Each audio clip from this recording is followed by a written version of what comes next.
to kill a lot of people! Now, I want to be really clear about something. There are a lot of people who believe in this industry that method acting is absurd, actually makes things more difficult, doesn't lead most of the time to better performances, and can sometimes make film sets intolerable, even making other people uncomfortable to the point where it hinders their performances. For instance, it's widely known that Jim Carrey was an absolute nightmare on the set of Man on the Moon. He delayed shoots, refused to show up, relentlessly taunted Jerry Lawler, and would get into screaming matches with the director. Actions like these can create that needless tension on set and become more of an obstacle than a piece of productive performance. But in American Psycho, it seems to have been an example of it paying off. His performance is full of subtlety. Case in point, at around the 14-minute mark of the film, Patrick Bateman is at the dry cleaners trying to get the blood out of his sheets, where he runs into a coworker who delays him. As he's leaving, he drops his facade in a split second, and you see his face completely change as he walks out the door.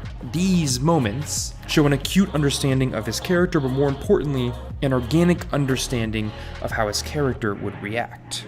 Within this toolset, observation becomes another tool that actors can keep in their belts when creating this character. Oftentimes, actors can hone in on small details that they observe in daily life and magnify them when bringing them into their work. In the case of American Psycho, Christian Bale studied an interview that David Letterman conducted with Tom Cruise. Bale said that Tom Cruise's overt friendliness and enthusiasm, paired with having almost nothing behind his eyes, was an energy that really resonated with him, and by tapping into that moment, that conversation, he was able to do a lot more with his character. A character that Christian Bale refused to drop even after the camera stopped rolling on set. And when this all synergizes properly, it becomes remarkable, even for the people around him. Multiple cast and crew members have said that Bale could make himself sweat on command during the fabled business card scene. And it wasn't a fluke either. Christian Bale was able to burst into perspiration at the exact time during every single take, every single time. This seemingly bionic ability to control an involuntary bodily function was a direct reaction to how deeply Bale had immersed himself in the character and the moment that Patrick Bateman found himself in. Cast and crew members would say it would seem that he was having a serious physical reaction every time the business card was trumped in the scene.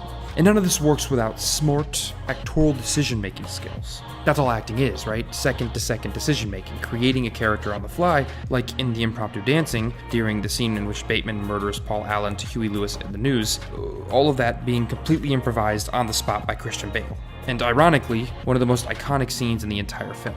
The moonwalking, the shoulder dips, all of this delightfully macabre whimsy Bale decides to bring to the scene, heightening the terror, all improv, all in the moment. Now, while this all might sound like an advertisement or infomercial for method acting, it's not. It is worth pointing out that American Psycho is not the classic it is today, is not even talked about today without Christian Bale's performance. And it's worth pointing out that how he got there was, well, through method.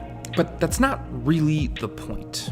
You could write this same piece about a litany of Christian Bale's roles. Instead, what I think is so interesting about Bale, American Psycho, method acting, is